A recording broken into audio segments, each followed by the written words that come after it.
Hi, ನಾನೆಲ್ಲ beautiful ಸೋಲ್ಸನ್ನು welcome ಮಾಡ್ಕೊಳ್ತಾ ಇದ್ದೀನಿ ವೀನಸ್ 71 ಚಾನಲ್ಗೆ. ಸೊ ಇವತ್ತು ನಾವು ನೋಡ್ಲಿಕ್ಕೆ ಹೋಗ್ತಾ ಇರೋವಂಥದ್ದು ತುಲಾ ರಾಶಿಯವರ ಬರುವಂಥ ಜುಲೈ ತಿಂಗಳು ಯಾವ ರೀತಿ ಎಲ್ಲ ಆಗಿರುತ್ತೆ ಅಂತ ಹೇಳಿ. ಸೊ ಎನರ್ಜಿಯನ್ನು ಕ್ಲೈಮ್ ಮಾಡೋದನ್ನ ಮಾತ್ರ ಮರಿಲಿಕ್ಕೆ ಹೋಗ್ಬೇಡಿ. ಒಂದ್ಸಾರಿ ಎನರ್ಜಿಯನ್ನು ಕ್ಲೈಮ್ ಮಾಡಿ ಮತ್ತೆ ಅದೇ ರೀತಿ ನನ್ನ ಒಂದು ಫೇಸ್ಬುಕ್ ಮತ್ತೆ ಇನ್ಸ್ಟಾ ಐಡಿಗೆ ಕನೆಕ್ಟ್ ಮಾಡ್ಕೊಳ್ಳಿ. ಎನರ್ಜಿ ಬೇಸ್ಡ್ ಡೈಲಿ ರೀಡಿಂಗ್ ಇರುತ್ತೆ. ಸೊ ನಿಮಗೆ ರೆಸೋನೇಟ್ ಆಗುತ್ತೆ ಅಂತ ನಾನು ಅನ್ಕೋತೀನಿ. ಹಾಗಿದ್ರೆ ಸ್ಟಾರ್ಟ್ ಮಾಡೋಣ. ಇವತ್ತು ಈ ಒಂದು ರೀಡಿಂಗ್ ನಿಮಗೆ ಮೇಲ್ ಫಿಮೇಲ್ ಜೆಂಡರ್ ವೈಸ್ ನೀವು ಕನೆಕ್ಟ್ ಮಾಡ್ಕೊಳ್ಳಿ. ಮತ್ತೆ ಯಾರಿಗೆ ರೆಸೋನೇಟ್ ಆಗುತ್ತೆ ಅವ್ರು ಮಾತ್ರ ತಗೊಳ್ಳಿ. ಉಳಿದಿದ್ದು ಎಷ್ಟು ನಿಮಗೆ ರೆಸೋನೇಟ್ ಆಗುತ್ತೆ ಅಷ್ಟನ್ನ ತಗೊಳ್ಳಿ ಅಂತ ಹೇಳ್ಬೋದು. ಉಳಿದಿದ್ದು ಆಸ್ ಎ ಗೈಡೆನ್ಸ್ ಅಂತ ತಗೊಳ್ಳಿ. ಇನ್ನು ಒಂದು ಹೇಳ್ಬೇಕಂತಂದ್ರೆ ಏನೇ ನಿಮಗೆ ಕ್ವೆರಿ ಇದ್ರೂ ಕೂಡ ಪೇಡ್ ಕನ್ಸಲ್ಟೇಷನ್ಸ್ ಆಪ್ಷನ್ಸ್ ಆಲ್ರೆಡಿ ನಾನು ನಿಮಗೆ ಹೇಳಿದ್ದೀನಿ. ಮೊಬೈಲ್ ನಂಬರ್ ಕೂಡ ನಾನು ಮೆನ್ಷನ್ ಮಾಡಿರ್ತೀನಿ. ಒಂದ್ಸಾರಿ ಚೆಕ್ ಮಾಡಿ ನಿಮಗೆ ಕನೆಕ್ಟ್ ಆಗ್ತಾ ಇದೆ ಅಂತಂದ್ರೆ ರಿಲೇಟೆಡ್ ಏನೇ ಕ್ವೆರಿ ಇದ್ರೂ ನೀವು ನನಗೆ ಕನ್ಸಲ್ಟ್ ಮಾಡ್ಬೋದು. ಲೈಕ್ ನಿಮ್ಮ ಹೆಲ್ತ್, ಕರಿಯರ್ ಮತ್ತೆ ಜಾಬ್, ರಿಲೇಶನ್ಶಿಪ್ ಇಶ್ಯೂಸ್ ಏನೇ ನಡೀತಾ ಇದೆ ಅಂದ್ರೂ ಒಂದ್ಸಾರಿ ನನಗೆ ಕನ್ಸಲ್ಟ್ ಮಾಡ್ಬೋದು ಅಂತ ಹೇಳ್ತೀನಿ. ಮತ್ತೆ ಈ ಒಂದು ರೀಡಿಂಗ್ ಅನ್ನ married, unmarried, first second marriage ಯಾರಾದ್ರೂ ನೋಡ್ಬೋದು. ನೀವು ರಿಲೇಶನ್ಶಿಪ್ ಅಲ್ಲಿ ಇದ್ದೀರಾ ಅವ್ರನ್ನು ಕೂಡ ನೋಡ್ಬೋದು. ಸ್ಟೂಡೆಂಟ್ ಲೈಫ್ಗೆ ಅವ್ರಿಗೂ ಕೂಡ ಇದು ಅನ್ವಯ ಆಗುತ್ತೆ ಅಂತ ಹೇಳುದು. ಹಾಗಿದ್ರೆ ಚೆಕ್ ಮಾಡೋಣ ಏನ್ ಬರ್ತಾ ಇದೆ ತುಲಾ ರಾಶಿಯವರ ಜುಲೈ ತಿಂಗಳು ಏನೆಲ್ಲ ನಡಿಲಿಕ್ಕೆ ಹೋಗ್ತಾ ಇದೆ ಅಂತ ಹೇಳಿ. ಅವರ ಒಂದು ಹೆಲ್ತ್ ಇರ್ಬೋದು, ಅವರ ಒಂದು ಕರಿಯರ್, ಓಕೆ, ಅಥವಾ ಜಾಬ್ ಏನಾದರೂ ಮಾಡ್ತಾ ಇದ್ದಾರೆ ಏನಿದೆ ಅಂತ ಹೇಳಿ. ಓಕೆ, ನೋಡೋಣ. First of all health aspect ಅನ್ನ ಚೆಕ್ ಮಾಡೋಣ. ಆನಂತರ ಕರಿಯರ್, ಜಾಬ್ ಬಗ್ಗೆ ನಾವು ನೋಡೋಣ ಅಂತ ಹೇಳೋದು. ಸೊ ಹೆಲ್ತ್ ಆಸ್ಪೆಕ್ಟ್ ಇಂದ ನೋಡ್ತಾ ಇದ್ರೆ ತುಂಬಾ ಚೆನ್ನಾಗಿದೆ. ಯಾವುದೇ ರೀತಿ ಪ್ರಾಬ್ಲಮ್ ಇಲ್ಲ. ಇದಕ್ಕಿಂತ ಮುಂಚೆನೂ ಯಾವುದೂ ಪ್ರಾಬ್ಲಮ್ ಇದ್ದಿದ್ದಿಲ್ಲ. ಬಟ್ ಇವಾಗ ಸ್ವಲ್ಪ ನಿಮಗೆ ಕನ್ಫ್ಯೂಷನ್ಸ್ ಆಗ್ತಾ ಇದೆ. ಅದನ್ನ ಬಿಟ್ರೆ ಬೇರೆ ಏನು ಆ ರೀತಿ ಫಿಸಿಕಲ್ ಇಶ್ಯೂಸ್ ಅಂತ ಏನೂ ಇಲ್ಲ. ಚೆನ್ನಾಗಿದೆ ಪ್ರೆಸೆಂಟ್ ಸಿಚುವೇಶನ್ ನಾನು ಹೇಳ್ತಾ ಇದ್ದೀನಿ. ಇನ್ನು ಬರೋವಂಥ ದಿನಗಳಲ್ಲಿ ಸ್ವಲ್ಪ ನಿಮಗೆ ಏನಾದರೂ ಇಶ್ಯೂಸ್ ಆಗುವಂಥದ್ದು, ಮೇಜರ್ ಹೆಲ್ತ್ ಇಶ್ಯೂಸ್ ಬಗ್ಗೆ ಇಲ್ಲಿ ಡಿವೈನ್ ಇಂಡಿಕೇಟ್ ಮಾಡ್ತಾ ಇದೆ, ಯೂನಿವರ್ಸ್ ಇಂಡಿಕೇಟ್ ಮಾಡ್ತಾ ಇದೆ. ಸ್ವಲ್ಪ ತುಂಬ ಕೇರ್ಫುಲ್ ಆಗಿರಬೇಕು. ಏನಾದರೂ ನಿಮಗೆ ಅಡಿಕ್ಷನ್ ಅಲ್ಲಿ ಬಿದ್ದಿದ್ದೀರಾ, ರಾಂಗ್ ಅಡಿಕ್ಷನ್ ಅಲ್ಲಿ ಏನಾದರೂ ಇದ್ರೆ ಅದರಿಂದ ನೀವೇನ್ ಮಾಡಬೇಕು, ಹೊರಗಡೆ ಬರಬೇಕಾಗತ್ತೆ. ಇಲ್ಲ ಅಂತಂದ್ರೆ ಅಥವಾ ನಿಮಗೆ ಏನಾದರೂ ಸಣ್ಣದಾಗಿ ಏನಾದರೂ ಕಾಣಿಸ್ಕೊಳ್ತಾ ಇದೆ, ನಿಮ್ಮ ಹೆಲ್ತ್ ಅಲ್ಲಿ ಪ್ರಾಬ್ಲಮ್ ಆಗುತ್ತೆ ಅಂತಂದ್ರೆ ಸ್ವಲ್ಪ ಅದರಿಂದ ಹೊರಗೆ ಬರಬೇಕು. ಡಿಪೆಂಡೆನ್ಸಿಯನ್ನ ಅವಾಯ್ಡ್ ಮಾಡಬೇಕು. ಸ್ವಲ್ಪ ನಿಮಗೆ ಫೀಲ್ ಆಗುತ್ತೆ ಏನಂತಂದ್ರೆ ಸ್ವಲ್ಪ ಎನರ್ಜಿ ಕಡಿಮೆ ಆಗಿದೆ ಅನ್ನೋವಂಥದ್ದು ಫೀಲ್ ಆಗುತ್ತೆ. ಮತ್ತೆ ಲಿಮಿಟೇಷನ್ಸ್ ಅನ್ನ ಹಾಕೊಳ್ಳುವಂಥದ್ದು, ಲೈಕ್ ಇದನ್ನೇ ಮಾಡಬೇಕು, ಮತ್ತೆ ಹೆಲ್ತ್ ಅನ್ನ ಕರೆಕ್ಟ್ ಆಗಿ ನೋಡ್ಕೋಬೇಕು. ಯಾಕೆ ಇದನ್ನ ಹೇಳ್ತಾ ಇದ್ದೇನೆ ಅಂತಂದ್ರೆ ಟೈಮ್ ಟು ಟೈಮ್ ಊಟ ಮಾಡಲಿಲ್ಲ ಅಂತಂದ್ರೆ ಅಥವಾ ನೀವು ಹೆಲ್ದಿ ಎಕ್ಸಸೈಸ್ ಮಾಡಲಿಲ್ಲ ಅಂತಂದ್ರೆ ಇದೆಲ್ಲಾನು ನಿಮಗೆ ಏನಾಗುತ್ತೆ, ಪ್ರಾಬ್ಲಮ್ ಆಗುತ್ತೆ ಅನ್ನೋವಂಥದ್ದು ಇಲ್ಲಿ ಯೂನಿವರ್ಸ್ ನಿಮಗೆ ಹೇಳ್ತಾ ಇದೆ. ಹೆಲ್ತ್ ಆಸ್ಪೆಕ್ಟ್ ಇಂದ ಸ್ವಲ್ಪ ಪ್ರಾಬ್ಲಮೆಟಿಕ್ ಅಂತ ಅನಿಸ್ತಾ ಇದೆ. ಕೇರ್ಫುಲ್ ಆಗಿರಿ. ಓಕೆ, ಏನೇ ನಿಮಗೆ ಅದೇ ಮೇಜರ್ ಹೆಲ್ತ್ ಇಶ್ಯೂಸ್ ಏನಿದ್ರೂ ಆಗುವಂಥ ಚಾನ್ಸಸ್ ಬರುತ್ತೆ ಅಂತ ಇದೆ. ಇವಾಗೇನು ಪ್ರಾಬ್ಲಮ್ ಇಲ್ಲ, ಬಟ್ ಫ್ಯೂಚರಲ್ಲಿ ಆಗುವಂಥದ್ದಿದೆ. ಹಾಗಿದ್ರೆ ಯೂನಿವರ್ಸ್ ನಿಮಗೆ ಏನು ಹೇಳಲಿಕ್ಕೆ ಹೋಗ್ತಾ ಇದೆ, ಗೈಡೆನ್ಸ್ ಏನು ಕೊಡ್ತಾ ಇದೆ? ಓಕೆ, ಸೊ ಯೂನಿವರ್ಸ್ ಏನು ಹೇಳ್ತಾ ಇದೆ ಅಂತಂದ್ರೆ ಹೆಸಿಟೇಷನ್ ಮಾಡ್ಕೊಳ್ಳಿಕ್ ಹೋಗ್ಬೇಡಿ. ಎದಕ್ಕೆ ಹೆಸಿಟೇಷನ್ ಅಂತಂದ್ರೆ ನೋಡಿ, ಕೆಲವೊಂದು ಸಾರಿ ಹೆಲ್ತ್ ಅಲ್ಲಿ ನಿಮ್ಗೆ ಏನೋ ಪ್ರಾಬ್ಲಮ್ ಆಗ್ತಾ ಇದೆ ಅಂತಂದ್ರೆ ಅದನ್ನ ಡಾಕ್ಟರ್ಗೆ ನಾನು ಯಾವ ರೀತಿಯಾಗಿ ಡಿಸ್ಕ್ರೈಬ್ ಮಾಡಬೇಕು, ಯಾವ ರೀತಿಯಾಗಿ ಹೇಳಬೇಕು, ನನ್ನಲ್ಲಿ ಇರುವಂಥದ್ದನ್ನ ಯಾವ ರೀತಿ ಹೇಳಬೇಕು ಅನ್ನುವಂಥದ್ದು ಅದ್ರ ಬಗ್ಗೆ ನೀವು ಅವಾಯ್ಡ್ ಮಾಡಬೇಕು. ಸ್ವಲ್ಪ ಎಂಗ್ಸೈಟಿ ಇಶ್ಯೂಸ್ ಬರುವಂಥದ್ದಿದೆ. ಎಂಗ್ಸೈಟಿ ಇಟ್ ಮೀನ್ಸ್ ನೋಡಿ ನಿಮಗೆ ಹೆಡ್ಏಕ್ ಆಗುವಂಥದ್ದು, ತುಂಬ ಓವರ್ ಥಿಂಕ್ ಮಾಡುವಂಥದ್ದು, ಅದನ್ನ ಅವಾಯ್ಡ್ ಮಾಡ್ಕೋಬೇಕು. ಟೂ ಮಚ್ ಥಿಂಕ್ ಮಾಡ್ಲಿಕ್ಕೆ ಹೋಗಬೇಡಿ. ಲೈಫ್ ಹೇಗೆ ಬರುತ್ತೆ ಅದನ್ನ ಅಕ್ಸೆಪ್ಟ್ ಮಾಡ್ಕೋಬೇಕು, ಮುಂದೆ ಹೋಗ್ತಾ ಇರಬೇಕು. ತುಂಬಾ ಅದ್ರ ಬಗ್ಗೆ ವಿಚಾರ ಮಾಡಿದ್ರೆ ಏನೂ ಆಗುವಂಥದ್ದು ಇರೋದಿಲ್ಲ ಅನ್ನೋವಂಥದ್ದು ಯೂನಿವರ್ಸ್ ನಿಮಗೆ ಹೇಳ್ತಾ ಇದೆ. ಓಕೆ, ಸೊ ಇದು ನಿಮಗೆ ಹೆಲ್ತ್ ಆಸ್ಪೆಕ್ಟ್ ಇಂದ ಬರ್ತಾ ಇದೆ.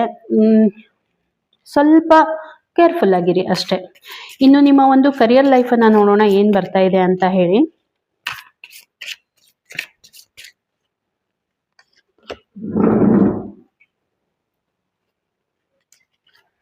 ಓಕೆ,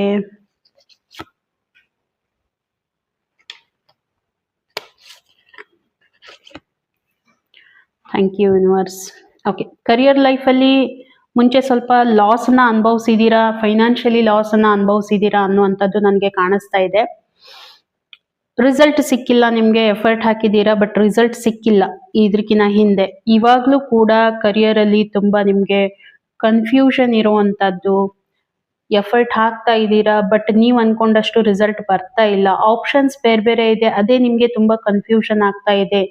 ಎಲ್ಲಿ ಏನು ಮಾಡಬೇಕು, ತುಂಬ ಜಗ್ಲಿಂಗ್ ಮಾಡ್ತಾ ಇದ್ದೀರಾ. ಯಾಕೆ ಇದನ್ನ ಹೇಳ್ತಾ ಇದ್ದೀನಿ ಅಂತಂದ್ರೆ, ಕೆಲವೊಂದು ಸಾರಿ ಏನಾಗುತ್ತೆ, ನಮ್ಮ ಹತ್ರ ಮಲ್ಟಿಪಲ್ ಆಪ್ಷನ್ಸ್ ಇದ್ದಾಗ ನಾವು ಅದನ್ನ ಜಡ್ಜ್ ಮಾಡ್ಲಿಕ್ಕೆ ಆಗೋದಿಲ್ಲ, ಎಲ್ಲಿ ನಮಗೆ ಚೆನ್ನಾಗಿದೆ ಅಂತ ಹೇಳಿ ಪ್ರಾಬ್ಲಮ್ ಕ್ರಿಯೇಟ್ ಆಗುತ್ತೆ. ಈಗ ಕರೆಂಟ್ ಸಿಚುವೇಶನ್ ನಿಮಗೂ ಕೂಡ ಅದೇ ರೀತಿ ಆಗಿದೆ. ಫೈನಾನ್ಷಿಯಲಿ ಸ್ವಲ್ಪ ನಿಮಗೆ ಪ್ರಾಬ್ಲಮ್ ಕ್ರಿಯೇಟ್ ಆಗ್ತಾ ಇದೆ, ಜಗಲ್ ಮಾಡ್ತಾ ಇದ್ದೀರಾ, ಸಿಚುವೇಶನ್ ನಿಮಗೆ ಕಂಟ್ರೋಲಿಗೆ ಬರ್ತಾ ಇಲ್ಲ, ಸ್ವಲ್ಪ ಕನ್ಫ್ಯೂಷನ್ ಕ್ರಿಯೇಟ್ ಆಗಿದೆ ನಿಮಗೆ, ಬ್ಯಾಲೆನ್ಸಿಂಗ್ ಅಲ್ಲಿ ತುಂಬಾ ಒದ್ದಾಡ್ತಾ ಇದ್ದೀರಾ ಅನ್ನುವಂಥದ್ದು. ಫ್ಲೆಕ್ಸಿಬಿಲಿಟಿ ಬರ್ತಾ ಇಲ್ಲ, ವಿಚಾರ ಇದಕ್ಕಿಂತ ಮುಂದೆ ಏನ್ ಮಾಡಬೇಕು ಅನ್ನುವಂಥದ್ದು ನಿಮಗೆ ಗೊತ್ತಾಗ್ತಾ ಇಲ್ಲ. ಸ್ವಲ್ಪ ಎಸ್ಪೆಷಲಿ ಕರಿಯರ್ ಬಗ್ಗೆ ಸ್ವಲ್ಪ ತುಂಬಾ ವಿಚಾರ ಮಾಡ್ತಾ ಇದ್ದೀರಾ ಅನ್ನುವಂಥದ್ದು ನನಗೆ ಇಲ್ಲಿ ಕಾಣ್ತಾ ಇದೆ. ಅಷ್ಟು ಪ್ರೆಸೆಂಟ್ ಸಿಚುವೇಶನ್ ನಿಮಗೆ ಪ್ರಾಬ್ಲಮೆಟಿಕ್ ಅಂತ ಅನ್ನಿಸ್ತಾ ಇದೆ. ಬಟ್ ಮುಂದೆ ಬರುವಂತ ಸಿಚುವೇಶನ್ ಖಂಡಿತ ಚೆನ್ನಾಗಿರುತ್ತೆ. ಪ್ರೆಸೆಂಟ್ ಯಾವುದೇ ರೀತಿ ಇದ್ರೂ ಕೂಡ ಇನ್ ಫ್ಯೂಚರ್ ಅಲ್ಲಿ, ಪಾಸ್ಟ್ ಅಲ್ಲಿ, ಪ್ರೆಸೆಂಟ್ ಅಲ್ಲಿ ನಿಮ್ಗೆ ಏನ್ ಪ್ರಾಬ್ಲಮ್ ಆಗಿದೆ ಇವಾಗ ಅದರಿಂದ ನೀವು ಹೊರಗೆ ಬರುವಂತ ಸಮಯ ಅಂತ ಹೇಳ್ಬಹುದು. ಇನ್ ಫ್ಯೂಚರ್ ಅಲ್ಲಿ ಎಕ್ಸಲೆಂಟ್ ಆಗಿರುವಂತ ನಿಮ್ಗೆ ಒಂದು ಕರಿಯರ್ ರಿಲೇಟೆಡ್ ಅಂದ್ರೆ ಹೈ ಪೊಸಿಷನ್, ನಿಮ್ಗೆ ಏನ್ ಇಷ್ಟು ದಿನ ನೀವೇನ್ ಎಫರ್ಟ್ ಹಾಕಿದ್ರಿ ಆಕ್ಚುಲಿ ಇವಾಗ ನಿಮ್ಗೆ ಮುಂದೆ ಅದ್ರ ಬಗ್ಗೆ ರಿಸಲ್ಟ್ ಬರ್ಲಿಕ್ಕೆ ಹೋಗ್ತಾ ಇದೆ ಅನ್ನುವಂಥದ್ದು ನನಗೆ ಕಾಣ್ತಾ ಇದೆ. ಸಕ್ಸಸ್ ಇದೆ, ಎನರ್ಜಿಯನ್ನ ಕ್ಲೈಮ್ ಮಾಡಿ, ಖಂಡಿತ ಸೆಲೆಬ್ರೇಷನ್ ಕೂಡ ಮಾಡ್ತೀರಾ. ಓಕೆ, ಎದಕ್ಕೆ ಇದನ್ನ ಹೇಳ್ತಾ ಇದ್ದೀನಿ ಅಂದ್ರೆ, ಜನ ನಿಮ್ಮನ್ನ ರೆಕಗ್ನೈಸ್ ಮಾಡ್ತಾರೆ. ಯಾಕೆ ರೆಕಗ್ನೈಸ್ ಮಾಡ್ತಾರೆ? ತುಂಬಾ ಎಫರ್ಟ್ ಹಾಕಿದ್ದೀರಾ, ತುಂಬಾ ಕಷ್ಟಪಟ್ಟಿದ್ದೀರಾ, ತುಂಬಾ ಜಗ್ಲಿಂಗ್ ಮಾಡಿದ್ದೀರಾ, ಒಂದು ಪ್ರೈಡ್ ಮೂಮೆಂಟ್ ಅಂತ ಹೇಳ್ಬಹುದು. ಓಕೆ, ತುಂಬಾ ಫೆಲವರ್ ಅನ್ನ ನೋಡಿದೀರಾ. ಐ ಥಿಂಕ್ ಈ ಒಂದು 6 ಮಂತ್ ಅಲ್ಲಿ ನಿಮ್ಗೆ ತುಂಬಾ ಪ್ರಾಬ್ಲಮ್ ಆಗಿದೆ ಅಂತ ಹೇಳ್ಬಹುದು. ಓಕೆ, ಸೊ ಇದು ನಿಮ್ಗೆ ಎಷ್ಟು ರೆಸೊನೇಟ್ ಆಯ್ತು ಖಂಡಿತ ನನಗೆ ಒಂದು ಮೆಸೇಜ್ ಮುಖಾಂತರ ತಿಳಿಸಿ. ಹಾಗಿದ್ರೆ ಯೂನಿವರ್ಸ್ ನಿಮ್ಗೆ ಏನ್ ಹೇಳಲಿಕ್ಕೆ ಹೋಗ್ತಾ ಇದೆ ಇಲ್ಲಿ, ಗೈಡೆನ್ಸ್ ಏನ್ ಕೊಡ್ತಾ ಇದೆ ಅದನ್ನ ನೋಡೋಣ. ಒಂದೇನಂತಂದ್ರೆ, ಏನ್ ಎಕ್ಸೆಪ್ಟ್ ಮಾಡ್ಕೋಬೇಕು, ಎಕ್ಸೆಪ್ಟೆನ್ಸ್, ನೀವು ಹೇಗಿದ್ದೀರಾ ಅದನ್ನ ನೀವು ಎಕ್ಸೆಪ್ಟ್ ಮಾಡ್ಕೊಳ್ಳಿ. ಓಕೆ, ಇನ್ನೊಬ್ರ ಮೇಲೆ ತುಂಬಾ ಡಿಪೆಂಡೆನ್ಸಿ ಬೇಡ. ಇನ್ನೊಬ್ರು ಯಾರು ಏನ್ ಹೇಳ್ತಾರೆ ಅದು ನಿಮ್ಗೆ ಮ್ಯಾಟರ್ ಆಗುವಂತದ್ದಲ್ಲ. ಯಾಕಂತಂದ್ರೆ ನಿಮ್ಮ ಎಬಿಲಿಟಿ, ನಿಜವಾದ ಎಬಿಲಿಟಿ ಏನಿದೆ ಅಂತ ನಿಮಗೆ ಮಾತ್ರ ಗೊತ್ತಿದೆ ಅಲ್ವಾ. ಸೊ ಹಾಗಾಗಿ ಅದನ್ನ ನೀವು ಅವಾಯ್ಡ್ ಮಾಡ್ಕೋಬೇಕು. ಇನ್ನೊಬ್ರ ಬಗ್ಗೆ ನೀವು ತಲೆ ಕೆಡಿಸ್ಕೊಳ್ಳೋದನ್ನ ಕಡಿಮೆ ಮಾಡ್ಕೋಬೇಕು. ಮೂವ್ ಆನ್ ಆಗ್ಬೇಕು, ಎಲ್ಲೋ ಒಂದ್ ಕಡೆ ಸ್ಟಕ್ ಆಗುವಂತದ್ದಲ್ಲ. ಲೈಫ್ ಅಂತಂದ್ರೆ ಇರುತ್ತೆ, ಅಪ್ ಅಂಡ್ ಡೌನ್ಸ್ ಖಂಡಿತ ಬಂದೇ ಬರುತ್ತೆ. ಒಂದೇ ಇತ್ತಂತಂದ್ರೆ ಅದು ನಿಮ್ಗೆ ಬೇಜಾರಾಗುವಂತದ್ದೇ. ಸೊ ಇಲ್ಲಿ ಯೂನಿವರ್ಸ್ ಕ್ಲಿಯರ್ ಆಗಿ ಮೆಸೇಜ್ ಏನ್ ಕೊಡ್ತಾ ಇದೆ ಅಂತಂದ್ರೆ, ಮೂವ್ ಆನ್ ಆಗ್ಬೇಕು, ಮುಂದೆ ಹೋಗ್ಬೇಕು. ಆ ಥಾಟ್ ಪ್ರೊಸೆಸ್ ಅನ್ನ ನಿಮ್ಮಲ್ಲಿ ತಗೊಂಡ್ ಬರ್ಬೇಕು.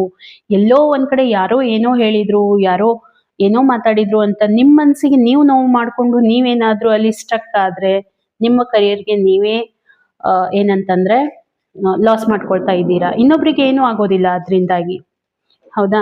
ಮತ್ತೆ ಡಿಸಿಪ್ಲಿನ್ ತುಂಬಾ ಇಂಪಾರ್ಟೆಂಟ್ ಇದೆ. ಡಿಸಿಪ್ಲಿನ್ ಇರ್ಬೋದು, ಕನ್ಸಿಸ್ಟೆನ್ಸಿ ಇರ್ಬೋದು, ಇದನ್ನೆಲ್ಲ ನಿಮ್ಮ ಲೈಫಲ್ಲಿ ತರುವಂತ ಅವಶ್ಯಕತೆ ತುಂಬಾ ಇದೆ. ಓಕೆ, ಮತ್ತೆ ಇನ್ನು ಬಹಳ ಇಂಪಾರ್ಟೆಂಟ್ ಏನಂತಂದ್ರೆ ಪಾಸಿಟಿವ್ ಆಗಿರಿ. What ever it may be, positive ಆಗಿರಿ. ಸೊ ಏನು ನೀವು ಅಫರ್ಮೇಶನ್ ಅನ್ನ ಯೂನಿವರ್ಸಿಗೆ ಕೊಡ್ತೀರಾ, ಖಂಡಿತ ಅದು ನಿಮ್ಗೆ ರಿಟರ್ನ್ ಬರುತ್ತೆ. ಓಕೆ, ಹಾಗಾಗಿ ಯಾವುದೇ ಕಾರಣಕ್ಕೂ ಹೋಪ್ ಅನ್ನ ಕಳ್ಕೊಳ್ಳಿಕ್ ಹೋಗ್ಬೇಡಿ. ನಿಮ್ ಬಗ್ಗೆ ನೀವು ಎಂದೂ ನೆಗೆಟಿವ್ ಅನ್ನ ಮಾತಾಡ್ಲಿಕ್ಕೆ ಹೋಗ್ಬೇಡಿ. ನೀವು ಏನಿವತ್ತು ವರ್ಡ್ಸ್ ಅನ್ನ ಯೂಸ್ ಮಾಡ್ತೀರಾ ಅದೇ ನಿಮ್ಮ ಲೈಫಲ್ಲಿ ಆಗುವಂತದ್ದು ಇರುತ್ತೆ. ಹಾಗಾಗಿ ವರ್ಡ್ಸ್ ಆರ್ ವೆರಿ ಇಂಪಾರ್ಟೆಂಟ್. ಏನ್ ಮಾತಾಡ್ತೀರಾ ವಿಚಾರ ಮಾಡಿ, ನಿಮ್ ಬಗ್ಗೆ ನೀವು ತುಂಬಾ ಪಾಸಿಟಿವ್ ಆಗಿರಿ. ಅಫರ್ಮೇಶನ್ ಅನ್ನ ಪ್ರಾಕ್ಟೀಸ್ ಮಾಡಿ. ನಾನು ಇನ್ನೂ ದಿನದಿಂದ ದಿನಕ್ಕೆ ಇನ್ನೂ ಚೆನ್ನಾಗಿ ಮಾಡ್ತಾ ಇದ್ದೀನಿ ಅಂತ ಒಂದು ಯೂನಿವರ್ಸಿಗೆ ನಿಮ್ಮ ಅಫರ್ಮೇಶನ್ ಅನ್ನ ಕಳಿಸಿ. ಏನು ನಿಮ್ಗೆ ಬರ್ತಾ ಇದೆ ಅದಕ್ಕೆ ನೀವು ಒಂದ್ಸಾರಿ ಗ್ರಾಟಿಟ್ಯೂಡ್ ಅನ್ನ ಸಲ್ಲಿಸಿ. ತುಂಬಾ ಇಂಪಾರ್ಟೆಂಟ್ ಇದೆ. ಎಷ್ಟು ಗ್ರಾಟಿಟ್ಯೂಡ್ ಅನ್ನ ಸಲ್ಲಿಸ್ತೀರಾ ಅಷ್ಟು ನಿಮ್ಗೆ ರಿಟರ್ನ್ಸ್ ಬರುತ್ತೆ ಅಂತ ಹೇಳ್ಬಹುದು. ಹಾಗಿದ್ರೆ ನಿಮ್ಮ ಒಂದು ರಿಲೇಶನ್ಶಿಪ್ ಯಾವ ರೀತಿ ಇದೆ? ಓಕೆ,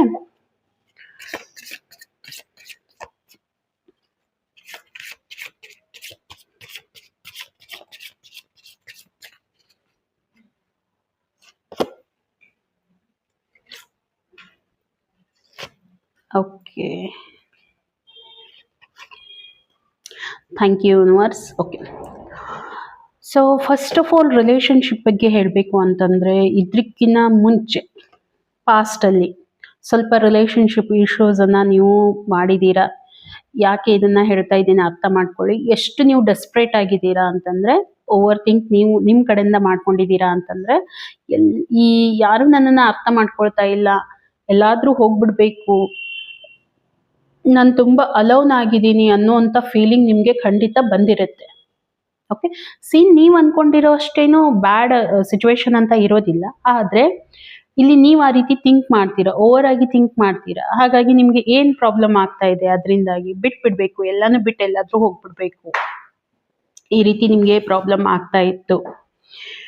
ಕರೆಂಟ್ ಸಿಚುವೇಶನ್ ನೋಡ್ತಾ ಇದ್ರೆ ಏನು ನಿಮಗಾಗಿ ಜಸ್ಟಿಸ್ ಕಾರ್ ಬರ್ತಾ ಇದೆ, ತುಂಬಾ ಚೆನ್ನಾಗಿರುವಂಥದ್ದು ರಿಲೇಶನ್ಶಿಪ್ ವೈಸ್ ನಾನು ನೋಡಿದಾಗ.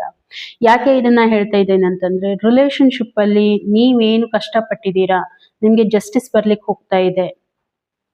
ಕೆಲವೊಂದಿಷ್ಟು ಸ್ಟ್ರಿಕ್ಟ್ ಆಗಿರುವಂತ ಡಿಸಿಷನ್ ಅನ್ನ ನೀವು ತಗೊಳ್ತೀರಾ ಈ ದಿನಗಳಲ್ಲಿ.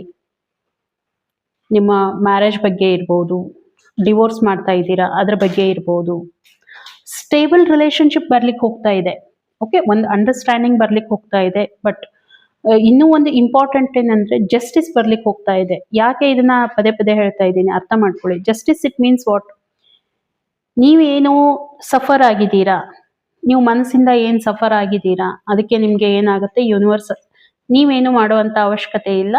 ಯಾರ್ಯಾರು ನಿಮ್ಗೆ ಮೋಸ ಮಾಡಿದ್ದಾರೆ, ಯಾರ್ಯಾರು ನಿಮ್ಗೆ ದುಃಖ ಕೊಟ್ಟಿದ್ದಾರೆ, ಖಂಡಿತ ಅವ್ರಿಗೆ ಅವರ ಒಂದು ಕರ್ಮ ರಿಟರ್ನ್ ಆಗೇ ಆಗುತ್ತೆ. ಹಾಗಾಗಿ ಯಾವುದೇ ಕಾರಣಕ್ಕೂ ನೀವು ತುಂಬಾ ಡಿಸಪಾಯಿಂಟ್ ಆಗ್ಲಿಕ್ಕೆ ಹೋಗಬೇಡಿ. ಜಸ್ಟಿಸ್ ಬರ್ತಾ ಇದೆ, ಜಸ್ಟ್ ಎನರ್ಜಿಯನ್ನ ಕ್ಲೈಮ್ ಮಾಡ್ಕೊಳ್ಳಿ. ಓಕೆ, ಹಾಗಿದ್ರೆ ಯೂನಿವರ್ಸ್ ಮೆಸೇಜ್ ಏನು ಕೊಡ್ತಾ ಇದೆ, ನಿಮ್ಮನ್ನ ನೀವು ಹೀಲ್ ಮಾಡ್ಕೊಳ್ಳುವಂತ ಅವಶ್ಯಕತೆ ಇದೆ. ತುಂಬಾ ವಿಚಾರ ಮಾಡಿದ್ದೀರಾ, ತುಂಬಾ ಸಫರ್ ಆಗಿದ್ದೀರಾ. ಇವಾಗ ಒಂದು ಟೈಮ್ ಯಾವ ರೀತಿ ಇದೆ ಅಂತಂದ್ರೆ, ನಿಮ್ಮನ್ನ ನೀವು ಹೀಲ್ ಮಾಡ್ಕೊಳ್ಳಿ, ಅವ್ರವ್ರ ಬಗ್ಗೆ ಬೇಡ. ಮತ್ತೆ ಇನ್ನೂ ಒಂದು ಹೇಳ್ಬೇಕು ಅಂತಂದ್ರೆ, ಯಾವಾಗ ನಮ್ಮ ಲೈಫಲ್ಲಿ ಡಿಪೆಂಡೆನ್ಸಿ ಅನ್ನೋದು ಬರುತ್ತೆ, ಅವಾಗ ನಾವೇನ್ ಮಾಡ್ತೀವಿ, ತುಂಬಾ ಇನ್ನೊಬ್ರ ಮೇಲೆ ಎಕ್ಸ್ಪೆಕ್ಟೇಷನ್ಸ್ ಅನ್ನ ಇಟ್ಕೋತೀವಿ. ಒಂದ್ ಹೇಳ್ಬೇಕಂತಂದ್ರೆ, ಸೊ ಈ ಎಕ್ಸ್ಪೆಕ್ಟೇಷನ್ಸ್ ಏನಿರುತ್ತೆ ನಮ್ಮನ್ನ ನೋವು ಕೊಡುವಂತ ಒಂದು ಮೆಥಡ್ ಅಂತ ಹೇಳ್ಬಹುದು. ಓಕೆ, ಮತ್ತೆ ಇದ್ರ ಜೊತೆಗೆ ಯಾರು ನಿಮ್ಗೆ ಏನ್ ಮಾಡ್ತಾ ಇದ್ದಾರೆ ಅಥವಾ ಏನ್ ಮಾಡಿದ್ದಾರೆ, ಅವ್ರಿಗೆ ಒಂದು ಕ್ಷಮೆಯನ್ನ ಕೊಡಿ, ಫಾರ್ಗಿವ್ನೆಸ್ ಅನ್ನ. ಅವ್ರಿಗೆ ಕ್ಷಮೆ ಕೊಟ್ಟು ಮರ್ತ್ ಬಿಡ್ಬೇಕು ಅದನ್ನ. ಯೂನಿವರ್ಸ್ ತನ್ನ ಕೆಲಸ ತಾನು ಮಾಡ್ತಾ ಇರುತ್ತೆ. ಓಕೆ, ಹಾಗಾಗಿ ಇದು ತುಂಬಾ ಅಕ್ಯುರೇಟ್ ಆಗಿ ಆಗುತ್ತೆ. ಯೂನಿವರ್ಸ್ ನಿಜವಾಗ್ಲೂ ಅಷ್ಟು ಸಪೋರ್ಟ್ ಮಾಡತ್ತೆ, ನಂಬಬೇಕಷ್ಟೇ. ಓಕೆ, ಅದು ನಿಮಗೆ ಬರ್ತಾ ಇರುವಂಥದ್ದು ರಿಕವರಿ ಮಾಡ್ಕೊಳ್ಳೋವಂಥ ಟೈಮು, ನಿಮ್ಮನ್ನ ನೀವು ಹೀಲ್ ಮಾಡ್ಕೊಳ್ಳುವಂಥ ಟೈಮು. ಏನೇನು ನಿಮಗೆ ಗಾಯಗಳಾಗಿದೆ, ನಿಮ್ಮನ್ನ ನೀವು ಹೀಲ್ ಮಾಡ್ಕೊಳ್ಳುವಂಥದ್ದು, ನಿಮಗೆ ನೀವು ಟೈಮ್ ಕೊಡುವಂಥದ್ದು, ಸೆಲ್ಫ್ ಲವ್ ಮಾಡ್ಕೊಳ್ಳುವಂಥದ್ದು. ಆಯ್ತು, ತುಂಬಾ ಇನ್ನೊಬ್ರಿಗಾಗಿ ಮಾಡಿದ್ದೀರಾ, ಇವಾಗ ನಿಮ್ಮ ಬಗ್ಗೆ ನೀವು ಕೇರ್ ಮಾಡಿ. ನೀವೇನು ಇಂಟರ್ನಲ್ಲಿ ನೀವೇನಿದ್ದೀರಾ ಅದ್ರ ಬಗ್ಗೆ ಗಮನ ಕೊಡಿ ಅನ್ನೋ ಅಂಥದ್ದನ್ನ ಯೂನಿವರ್ಸ್ ಹೇಳಲಿಕ್ಕೆ ಹೋಗ್ತಾ ಇದೆ.